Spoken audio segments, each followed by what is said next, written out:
Welcome. Thank you for joining the Westport Museum for the live premiere of Connecticut, True Abolitionist.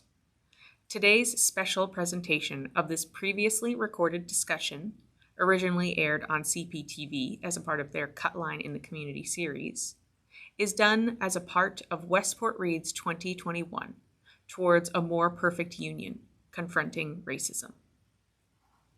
During our program, if you have any questions, please enter them in the comments box, where a staff member will be responding live during our presentation. Thank you for joining us again, and please enjoy the special presentation.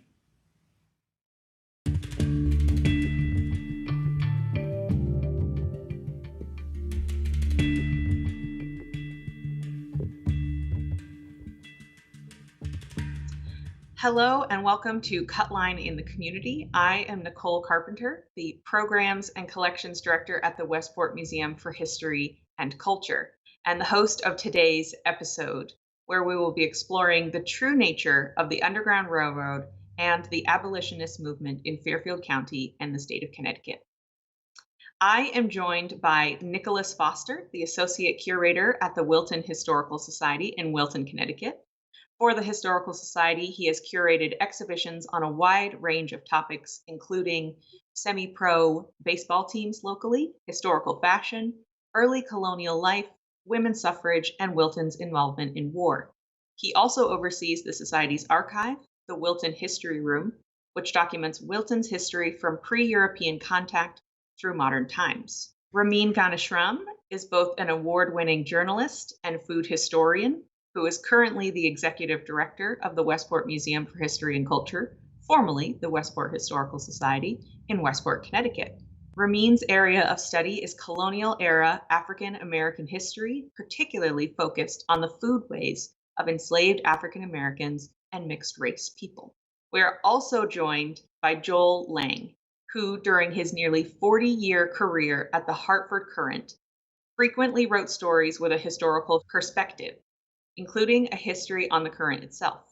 In 2002, he was the lead writer on a project called Complicity that examined Connecticut's ties to slavery.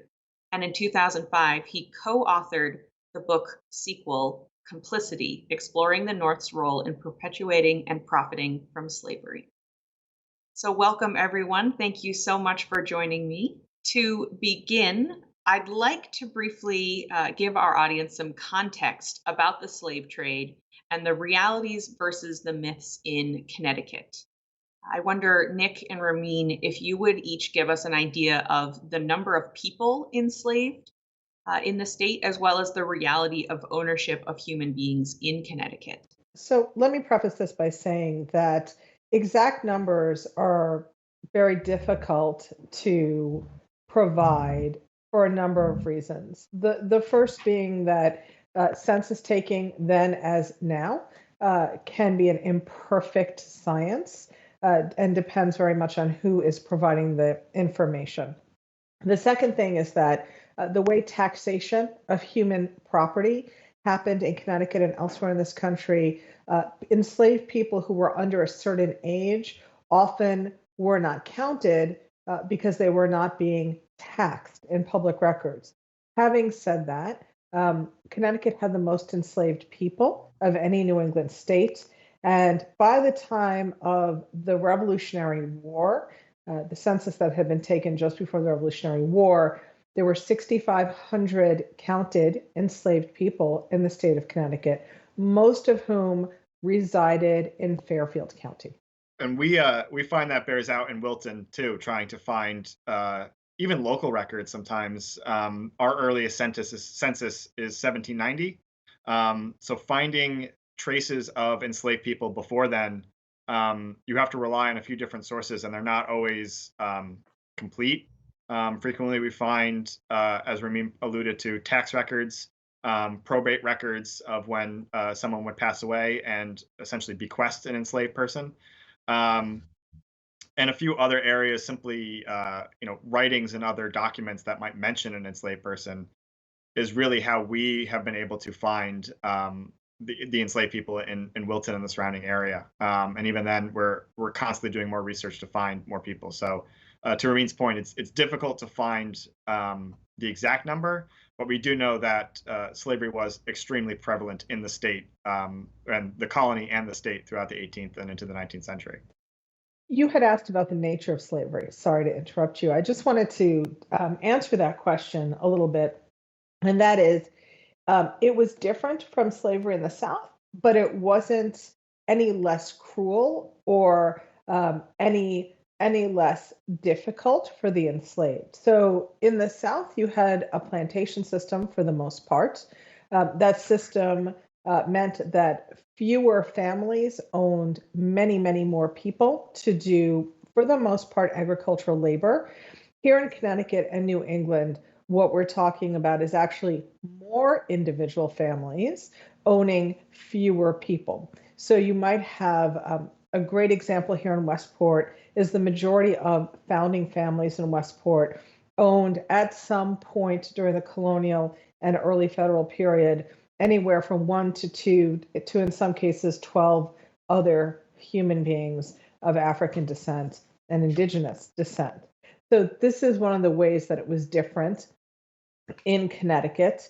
And in Connecticut, enslaved people lived in the homestead generally with their enslavers, whereas in the South, again, a plantation system that often had barracks or rudimentary housing for enslaved people. Only those who worked in the house may have, at times, remained in the house with their enslavers in the South.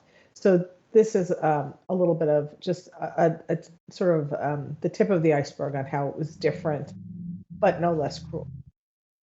And I know that both in Wilton and in Westport, there's been research that's been ongoing about the enslaved and also free Black populations. Is there any indication of individuals or the known people that are recorded? I know in Westport there is a record book within the church, and I'm wondering if there are individuals that are known in Wilton as well. We have a few. Generally, they are the records, as I mentioned, are during the census, and we do occasionally get names. Sometimes we don't.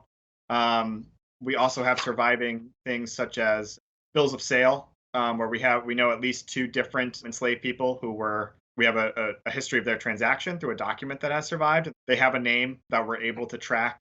There was another man actually who went by the name of Caesar, who we actually have pretty good records on because he was actually able to read and write.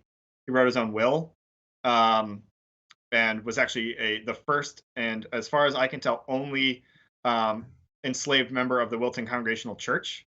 So he shows up in church records and actually has a few written documents. He actually wrote notes in several books that he owned that sort of tells about his life. So we are able to track and sort of tell a fuller story about some of these people. But again, sometimes it's passing references to just, African boy, Negro man. It's because of the nature of slavery, where it is very transactional and treated as property, the name doesn't always come to the forefront. So when we are able to find a name, we're very fortunate to sort of be able to see more into this person's life. And Ramin, are there those individuals in Westport as well?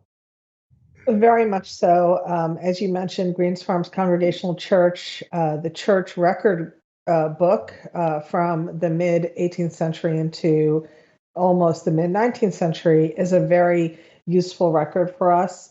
It allows us, because of the way that record book was constructed, the owner of enslaved people were referenced, and those references, for example, enslaved people would be listed as births, marriages, baptisms, and deaths. And often, even when, as Nick said, there may not be a name, the owner's name would be recorded. So that allows us to, in some cases, follow and trace the tract of an enslaved individual's life. Here in Westport, we were extremely fortunate to have very good records about a couple who were separately owned by 2 families. Ultimately, one of the individuals, the wife, was purchased by the husband's family to live in that house, and were eventually emancipated in 1799. We were very lucky to find their 5 times, great grandson, who, once they left Westport, went to upstate New York and have an interaction with him. And he filled in the gaps of their life. And so sometimes we get lucky that way. It's, as Nick said, it's not always, and it's unfortunately not as much as we would like. Genealogical research can be difficult for anyone. It sounds like the realities of researching Black history, especially family history, can be especially difficult because of the limited resources that are available in this period of time. Now, Joel, I want to switch over to you. Of course, you co-authored the book Complicity, Yes. where you specifically focused on the economic incentives and impacts related to the northern states' participation in the slave trade. Could you expand on the ways in which Connecticut and the rest of the North benefited from the institution of slavery? I have quotes that I want to read to you here, but there's sort of 2 eras. First, the colonial era, where much of Connecticut's agricultural produce and all of New England's was sent south, not necessarily to southern plantations, but to the sugar plantations of the Caribbean. It was a major source of early wealth for New Englanders, and especially but including Connecticut with no exceptions. And then the second phase would have been the dependence on the northern manufacturing of cotton from the South. And when I used to give talks about the book, and it may be out of place, but I want to acknowledge my 2 co-authors, Jennifer Frank and Ann Farrow. What I thought was a stunning figure. This switches suddenly to 1860, the beginning of the Civil War, to recognize how important slavery was to the economy. That I'm taking my glasses off, according to the 1860 census, the value of slaves in the United States was $3 billion. That is more than all the farm equipment, all the manufacturing, and all the railroads and livestock put together. So you can just extrapolate from that to the extent of the entire US economy profited from slavery. And think of all the textile mills that were built in Connecticut in the whatever it started, 1820s, 1830s. All the mill valleys in Connecticut were working with cotton, which mostly came from the South. That's a brief summary. Oh, thank you, Joel. Just thinking about Connecticut history, we have a very, very rich history of textile manufacturing, as you mentioned, and that's a huge impact, especially if you think about the coasts and all of the products that are being imported and exported. Westport especially has this bustling trade along the Saugatuck River, and then later on with Wilton and some of the products that they're making, and then throughout the rest of Connecticut.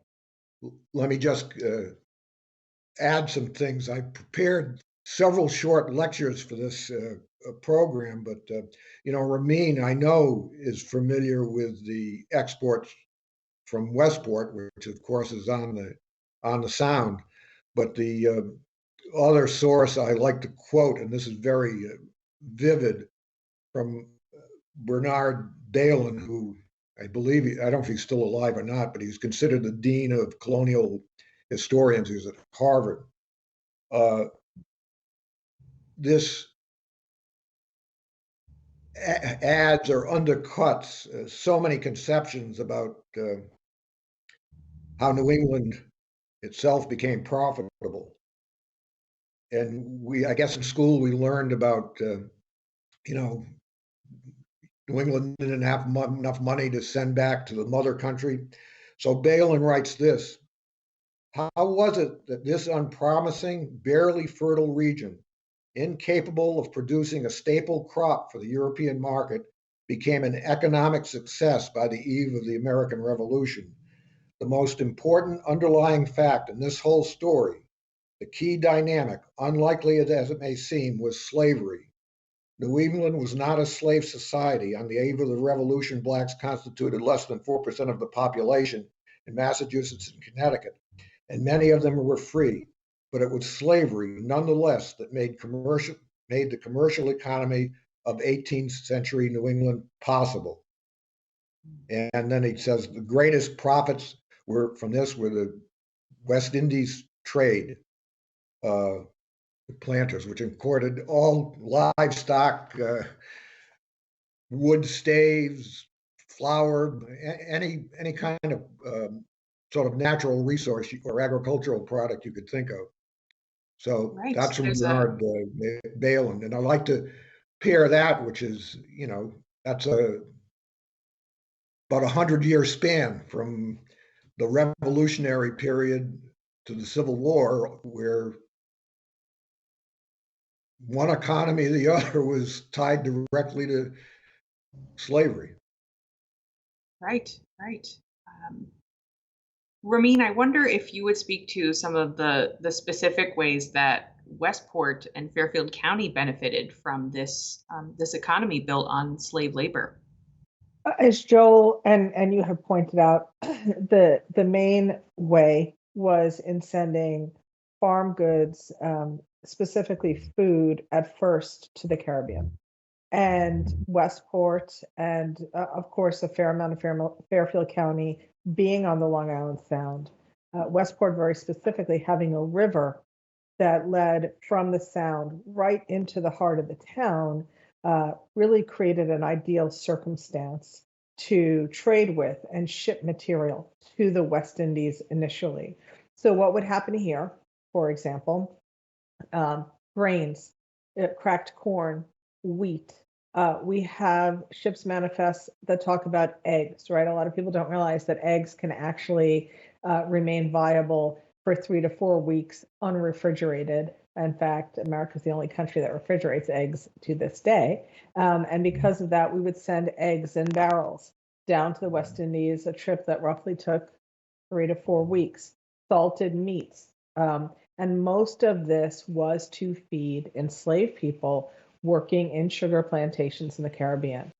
So sugar was the most important crop to the empire, for the British Empire, for a very long period of time. So supplying food and resources for those who were tasked with growing, harvesting, and then cooking down the sugarcane into molasses, providing the foodstuffs for them, providing the clothing, the cloth to be made into clothing for them, was an ongoing and continuous need that areas like Westport were able, and Fairfield County farm areas were able to fulfill and quickly get down to the West Indies, basically on using ships, sloops that would come up the river here in Westport, and then go down to New York City to go on much bigger ships to go down to the West Indies. Now, Nicholas, is this the case in Wilton as well, knowing that this is a community that is a bit more landlocked? How was that community benefiting from this economy that we've discussed? Well, Wilton was, from its very early days, an agricultural center, and actually wheat was one of the bigger products that Wilton grew. If you've ever been to Wilton, it's hard to believe, but the Norwalk River runs, and the Norwalk River Valley runs right through the heart of Wilton. And there are many areas. There's actually one area of Wilton referred to as Egypt, because the wheat grew so strong and so tall there that it was, a great grain producer. We haven't been able to track sort of those direct payments of wheat, leaving Wilton and heading down to the West Indies or being turned into other foodstuffs. But given what we know about how the Fairfield County economy operated, I wouldn't doubt that there was food being produced in Wilton that ended up, in Norwalk Harbor, in Fairfield, in New Haven, and various other areas that did get shipped to the Caribbean. It would be hard to believe that some foodstuffs in Wilton weren't, grew here and then sold to traders going to the West Indies. I'd find it hard to believe.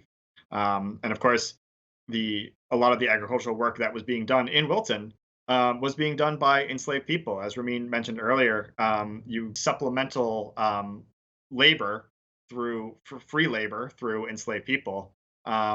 And some of these larger farms that we find in Wilton, have 3 or 4, adult males who are working in the fields. So it's sort of this vicious circle of slaves producing food here that is then sent down to the West Indies to feed more enslaved people. Now, understanding that the United States, the northern part of the United States, is just as complicit in the slave trade as the southern states, uh, what were the differences between the two halves of the country and the ways that enslaved people were living in these regions? We did discuss this briefly a bit earlier. I wonder if, Ramin, maybe you could expand on what these living conditions were like in the north.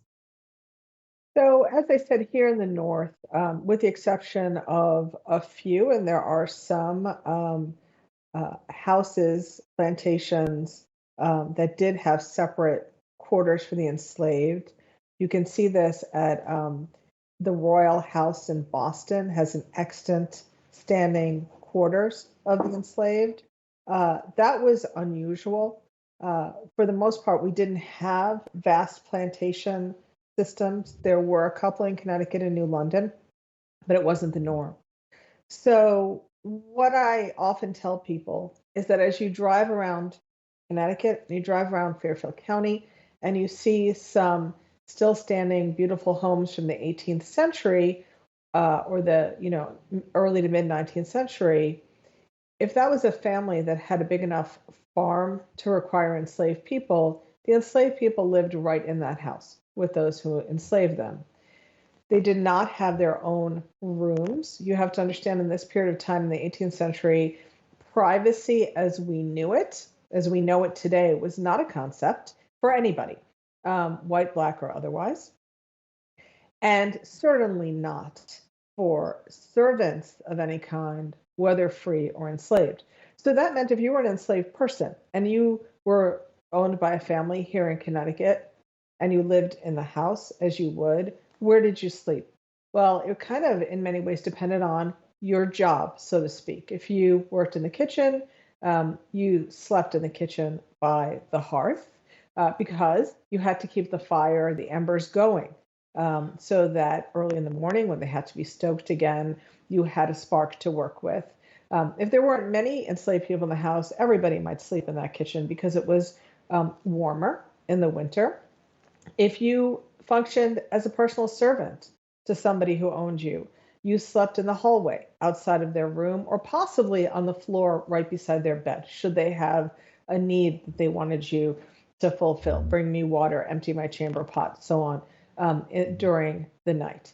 If you worked as a nursemaid and you took care of children, you would sleep on the floor in that child's room.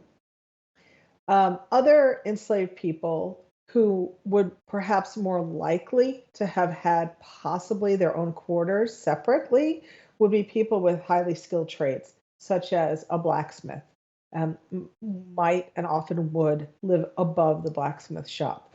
A groomsman or someone who worked with the horses might sleep above the coach house or in the loft of the barn.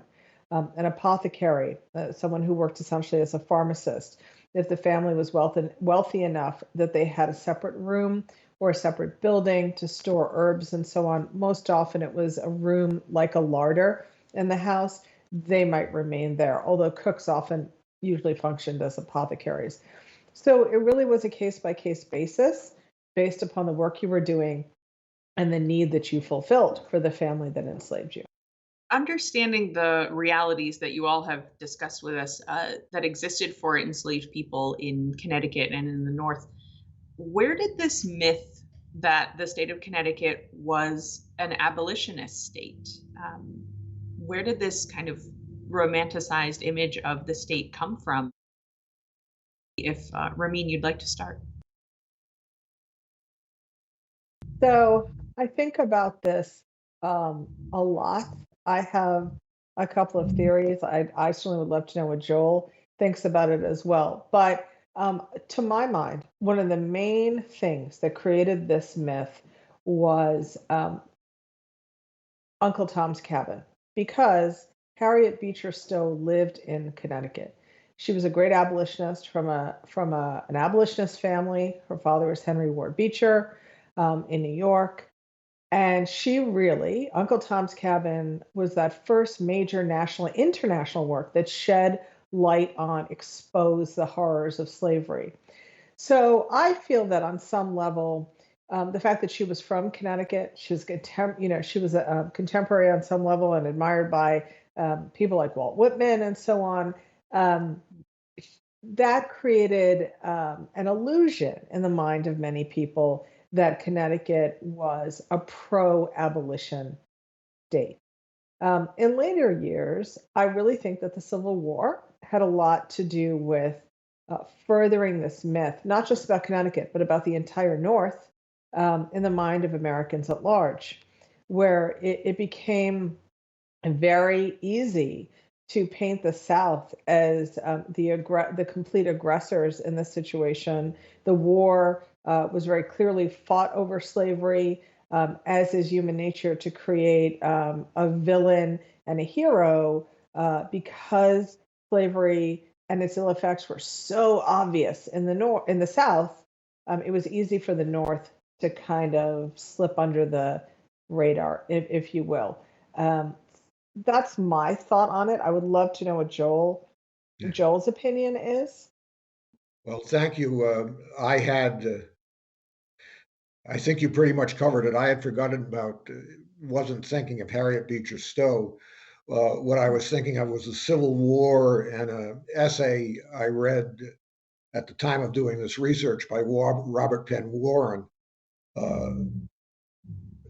And it was written on I think the 100th anniversary of the Civil War, but he wrote about the great alibi which he applied to the South's rewriting of what the Civil War was about. And the term he applied to the North was treasury of virtue. So I certainly think the two things that Ramin mentioned contributed to that treasury of virtue.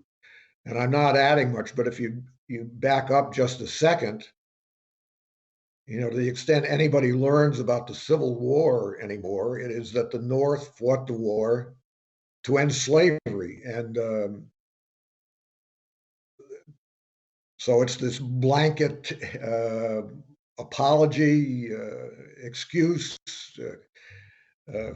get out of jail free pass for the North profiting from slavery.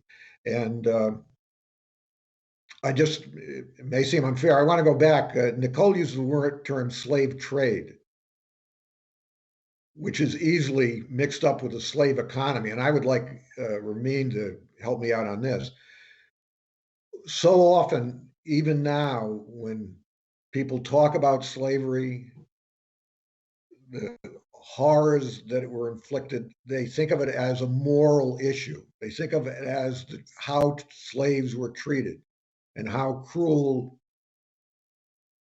slavery was to those people. A term that's more often used now and recognized by scholars is the Atlantic economy. The point about this whole history is the economic benefits that the North realized from slavery. So that whether or not it was more or less an abolitionist state, you've got to remember to think of slavery as an economic force that affected the whole Atlantic world and not as a question of human morality and evil, which it certainly was. But you get stuck on, I think that's part of the Civil War, you get stuck on the treatment of the slaves and the cruelty of slavery and forget about the economic consequences. So I'm going back to one more thing. Part of the Civil War myth about the American myth is Well, it was the industrial North and the agricultural South. And after Civil War, the South was impoverished. So from the same 1860 census, the states with the highest white per capita income in the U.S. were South Carolina, Mississippi, Louisiana, and Georgia. The South was by population, not counting the enslaved people, was the richest area of the country, and it's sort of a modern Connecticut now. It used to be known for having the highest per capita income. In 1860, Connecticut was the first New England state ranked after those southern states in terms of wealth. That's another way of demonstrating the economic impact of slavery. I know we talked about this. Maybe she would like to say something about the Atlantic economy and how that thinking goes now. Joel is completely right. The scholars who study slavery here in on this side of the world, and we're talking about North America and the Caribbean, we talk about the Atlantic economy. And so there's a couple of things that Joel brought up that I really think are important and that we need to think about when we talk about this. The first is there's slavery, the condition of being enslaved, which can be and often was multi-generational. And so this is, an enslaved person who has children, who has grandchildren, all born into slavery. The trade could refer to a number of things. First, that kind of the beginning of enslaving people in Africa and selling them as relates to Connecticut, most likely into the West Indies. Most enslaved people in Connecticut and in the North came via the West Indies. They did not come directly from Africa.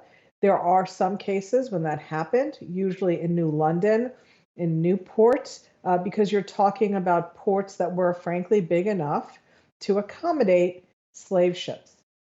But down here in Fairfield County, you're talking for the most part about people who originally came from the West Indies, from the Caribbean. Other types of trading or the economy of slavery were sales between and among people already here in the state. So a family selling an enslaved person, or as Nick said, giving as a bequest an enslaved person to another family member, or just outrightly selling an enslaved person to another individual. And then there's the larger economy that we've been talking about and that Joel has been discussing. I want to make a point here about the wealth of the South, as Joel has said, and because of the economic engine of slavery, to have vast amounts of free or over time amortized and therefore very cheap labor for these vast plantations. If we remember our Revolutionary era history, the South was needed to fund the Revolutionary War. Therefore, the South had to be on board with the war. Even as early as the Revolution, concessions were made to continue the institution of slavery, the economic engine of slavery, that Atlantic economy that the South benefited from, to get their support for the war. So when we think about it as an Atlantic economy, that's, to my mind, this is the correct way to think about it, because you're talking about an economy, an engine that essentially created the Western Hemisphere as we know it. To Ramin's point about that was the South's gamble during the Civil War as well. They were so important to the Atlantic economy that the British were going to join on their side. And even though the British had abolished slavery in the generation earlier, the South basically said the British Isles are so reliant on us for cotton and other materials through our slave economy. There's no way they're gonna get involved, and they might actually become allies with us. I mean, that tells you how important the South somewhat realized how important they were in the economy of, as Ramin and Joel said, the Atlantic economy, the entire almost Western economy. was based around Southern slavery to some extent.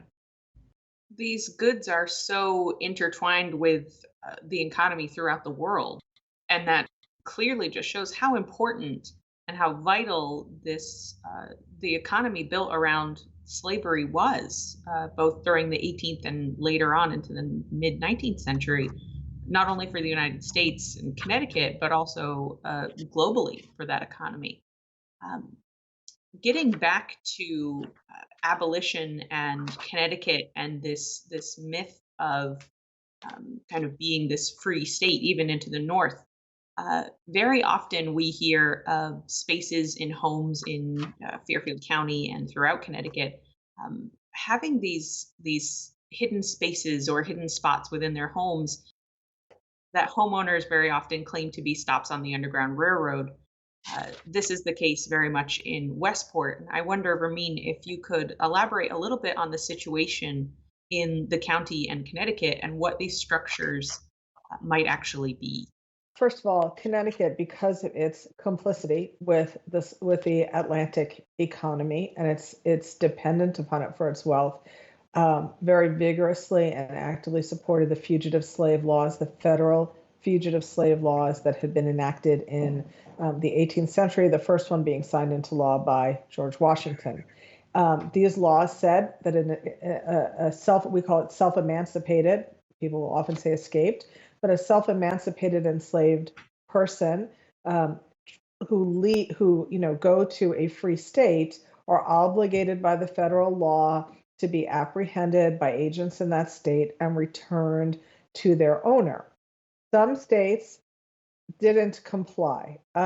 New Hampshire is a great example of a state that basically didn't comply. George Washington's wife, Martha, lost her maid, Ona Judge, who escaped, self-emancipated from the president's house in Philadelphia, made her way to New Hampshire, where federal agents there, or local agents, state agents, refused to comply with the federal agents and turn her over.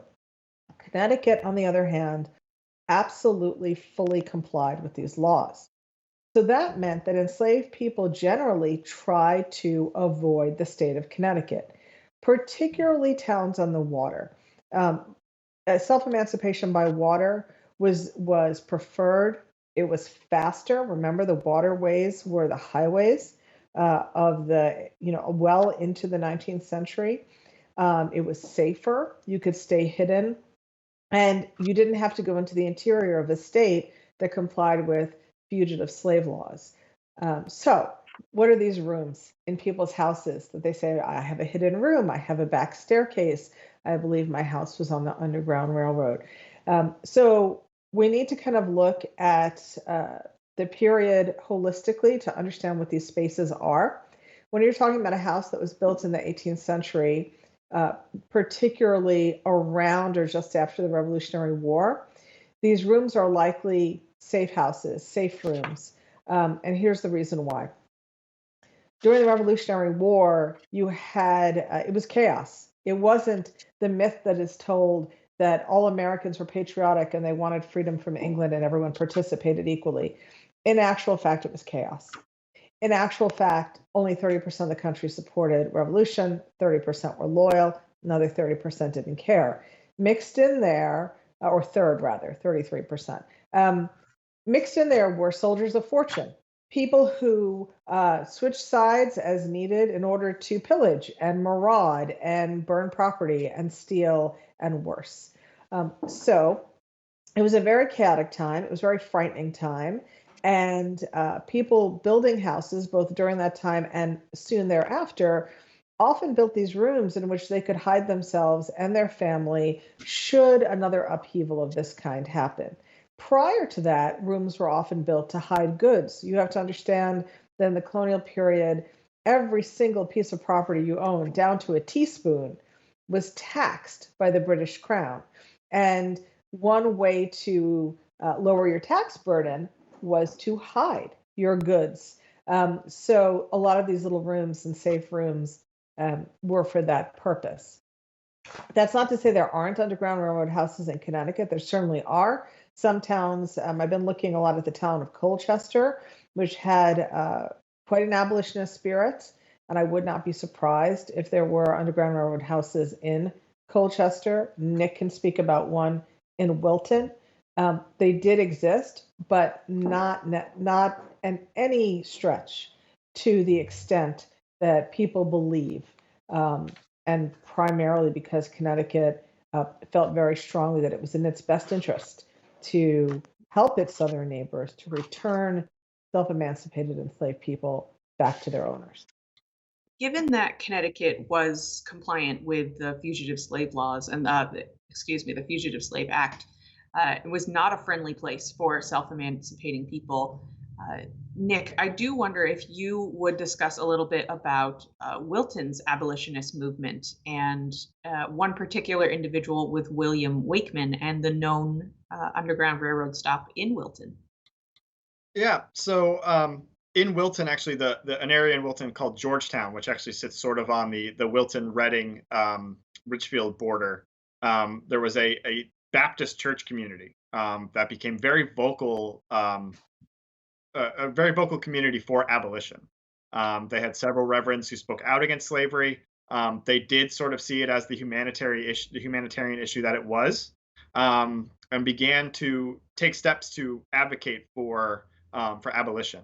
Some more drastically than others. One of the members of this community was, Nicole, as you mentioned, William Wakeman. He was a farmer who lived on Sealy Road here in Wilton. His father was an abolitionist. He was an abolitionist, and he actually built a tunnel underneath his house to try to help self-emancipating enslaved people, or formerly enslaved people now with this self-emancipation, hide out from these authorities, these state agents, these federal agents who were looking for what they saw as fugitives. So essentially what this tunnel was a stone and brick tunnel underneath the house that went out to a sort of a brushy, woodsy area where if someone were to come knocking at the door looking for what they called a fugitive slave, that person could basically hide out in the woods until trouble had passed, until William Wakeman could sort of lead the authorities astray. So this tunnel still exists, and we have photographic evidence that it did exist. So we know of at least one house that was on the Underground Railroad. And it was very dangerous for these people to do it, because as Ramin pointed out, this was against the law. This was a pretty serious crime if you were caught harboring self-emancipating people. And there's actually one house that we've sort of recently rediscovered to be a stop on the Underground Railroad, not too far from the Wakeman's house, owned by the Chichester family, who actually had their house bombed by pro-slavery rioters, essentially, while one of these abolitionist committees was meeting at the house of Aaron and David Chichester. A gunpowder bomb actually went off and blew out several windows in the home. It was actually not the first bombing that took place against one of these abolitionist groups. So there has been some writing to suggest that their house was also on the Underground Railroad, and we're not sure if it's a house that's still standing or if one that's since been demolished. But we're doing a little bit more research into that. So we do know of at least two, at least one spot and possibly a second that was on the Underground Railroad in Wilton. But again, this was not the norm. It was a rarity because it was a rather dangerous thing to undertake. I do want to say that there are other towns in Connecticut. I'd mentioned Colchester, for example. New Haven was a known stop on the Underground Railroad. A family of reverends by the name of Amos Beeman, very well known conductor on the railroad.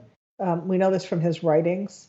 But to Nick's point, about trying to reconstruct these things, it was a secret and lives were at stake. So it's very hard to reconstruct the evidence. Reverend Beeman left enough writings that we know that his church, a Baptist or an AME church in New Haven, was a stop on the Underground Railroad. Both you, Ramin, and Nick have cited the difficulty in researching these stops. How is it known that some of these Underground Railroad stops even exist in Connecticut, given the unfriendly nature of the state? Are there specific sources or specific documents that are looked at to try to determine the status of a stop? as I said, one of the reasons we know that the house in Wilton had to stop is because the tunnel still exists. There's physical evidence, but that is relatively rare. That it would have been a lot of effort to build that tunnel. So it's not like, people, when you say the Underground Railroad, it being literally underground is rare, is not actually the case. This is a sort of a rare instance of physical evidence existing. Um, as far as other research goes, usually in writings that people might have kept, but you don't want to record yourself committing a crime, whether or not you believe it's a important humanitarian, effort or otherwise. So it's not like we're going to have people writing in their diary, today I, helped 6 self-emancipating people up to the north, to Canada, or somewhere else. So it really comes down to rare occasional writings. We know about the Chichester House in Wilton through another Baptist reverend's journal, but he's writing in 1881, well after the Underground Railroad was no longer needed. So it's a difficult thing to research. Ramin, what kind of sources have you found for the sites that you have discussed? The sources that are generally looked at, I want to make a point here first that the Underground Railroad um, predates the Underground Railroad, right? The term Underground Railroad, of course, is relating to the period of time when there were railways being built. This is in the 1840s. But prior to the existence of a railroad, there were abolitionist societies that helped people self emancipate from the South, usually by water. And they provide often sometimes the best record that we have, because a great example is the Pennsylvania Abolition Society. They kept minutes. They talked about their efforts moving people, north from the South. They pursued redress under the law whenever they could. So legal cases that might relate to whether somebody um, should continue in a state of bondage? Do they have legal redress to be self-emancipated? And sometimes in the background and the writing of these cases, we can glean little bits of information about people who were involved in the abolition movement and moving people from safe house to safe house. Sometimes, it is writing, as Nick said, after the fact. Here in Westport, we can assume, and a lot of it can be sort of its interpretation and assumption. We have a park here in Westport called Winslow Park. It's named after the man who owned the property in the 1840s and 50s, Richard Henry Winslow, who was both a Connecticut state senator and also a congressional representative for the state of Connecticut. While we don't have a lot of material talking about Winslow as an abolitionist, what we do have is a guest book from his house called Campo House. It was a fabulous mansion that once stood in the park for the 4th of July festivities. And one of the guests was a man called Elihu Burritt, also known as the Learned Blacksmith. Very active abolitionist, not just in Connecticut, but throughout New England. The fact that we can place Burritt in this house in Westport, the home of a state senator, later congressional representative, it becomes a clue to us that Winslow was supportive, at least in some part, in abolition. It's these tiny threads that make us look at people twice. Could Winslow have been a conductor on the railroad? I'm not saying he was, but it's that kind of logical flow that allows us to look at it and think about it in great detail. Nick talked about the Wakeman family in Wilton being abolitionists and conductors on the railroad. The Wakeman family in Westport, for the most part, enslaved other people. Not every Wakeman, but many of them. So again, we use logic and say, what is the logic that any of those people who had enslaved people in their own home would be participating on the Underground Railroad? And it's highly unlikely. I wonder if each of you would share your belief and your understanding of the history of the Atlantic slave economy, abolition, and enslavement in Connecticut, and how it can help the United States move forward. What can we take from this history in our state and in the North and in the United States, even understanding this trade globally, how can we use this to move forward as a society? Well, I think it's extremely important to realize that it's not like the Civil War ended slavery and then we just went and moved on from there. I think it's extremely important to realize that, for the vast majority of African American people in this country whose ancestors were enslaved, you essentially start life in this country after emancipation with nothing, in many cases, and so many of these older families in Connecticut and across the United States, a lot of the economy was built off the backs of these enslaved people, and a lot of this wealth is established, and then people are emancipated without access to the wealth that they created. And we see it down through the ages of people still trying to get a foothold in this country after their ancestors were brought here involuntarily.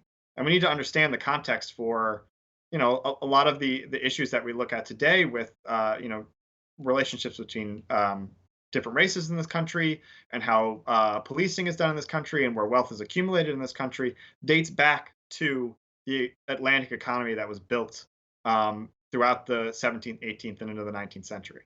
And it's really sets the context for a lot of the institutions in this country that we might not immediately link to slavery, but is. And understanding how those institutions operate, you need to understand how the Atlantic economy worked. And it's not until you understand that economy that you can really understand why some of these institutions and laws and relationships between people takes place. And we can kind of question whether or not those institutions need to exist in the format that they do. Ramin, maybe if you'd like to expand on this idea of how we can move forward understanding this history. There's a couple of things I always tell people when we talk about this. The first is that for many people, very rightfully so, this is an extremely painful or difficult, embarrassing for some discussion. People feel uncomfortable feeling that maybe their ancestors were complicit in this system. Guilt, shame can often be part of the discussion. So what I say to people is the first thing we need to do to move forward is we need to look at things in terms of the numbers. Numbers don't lie. And as Joel has said, and as Nick has said, the wealth created, the money that was moved, the generational and foundational leg up of a strong economy was based on vast numbers of enslaved people being brought to the Western Hemisphere as the fuel for an economic engine throughout the Atlantic region. And these are numbers, these are facts. So let's look at it from there first so that we can then say, as Nick has said, and what has that meant to generations of people on both sides, the enslaved and the enslaver? When we understand the disparity, then we can start to think about how to rectify the disparity. I would also say to move forward, it's incredibly important for us in states like Connecticut and throughout the New England to really understand the truth. Connecticut was not an abolitionist state. It was not a shining star in the North. It did not fight on the side of right, even in the Civil War. I just want to give you this number. During the Civil War, 80% of eligible African American men who could enlist to fight in the Civil War on behalf of the Union Army did so. By contrast, white Connecticut men did not want to enlist to the extent that towns were given authority by the state to issue bonds or rewards for signing up. And so many men here in Connecticut, Benjamin Tokay, a name well known in Connecticut, in Westport, availed himself of this bond in order to sign up to fight for the Union. He was not going to do so otherwise. We need to face this fact. We need to understand it, because as long as we wrap ourselves in this cloak of disbelief about the moral right of the state of Connecticut in this issue, we can never really examine the complicity and address the multi-generational impacts of it. Joel, if you'd like to round out our discussion today. People, I'm talking very much in general, people will say, well, slavery always existed. It goes back centuries. Many societies had slavery. And then they will say, well, the United States atoned for slavery by fighting the Civil War at great loss of life. Even today, so far as I know, there has never been a formal apology, never mind reparations, an apology for slavery. When I looked it up, I think that the Senate, it's in notes here someplace, at one point passed a resolution apologizing for slavery, and the House separately passed a resolution, but there's never been a national apology for slavery, a national acknowledgement that slavery existed and was bad. So the quote that I would end with, and in deference to James Baldwin, which I just happen to have, from pages and pages of research, the Americans, and this is from an essay, American Dream and the American Negro, and it relates to what Nick said in Ramin. The American soil is full of the corpses of my ancestors through 400 years and at least 3 wars. Why is my freedom, my citizenship in question now? And this is the sentence coming. What one begs the American people to do, for all our sakes, is simply to accept our history, in which the United States has not done. I think it's still impossible to accept that history, acknowledge that history of slavery. It still hasn't happened. That's my conclusion. I want to thank all of you for sharing your thoughts on this very difficult topic. We do, of course, want to thank all of our panelists this evening. Nick, Ramin, and Joel, thank you so much for sharing your research and your insight into this very difficult topic and this important history. Thank you so much for having us. Yes, thank you. Yes, thank you. This has been a production of CPTV's Cut Line in the Community with the Wilton Historical Society and the Westport Museum for History and Culture.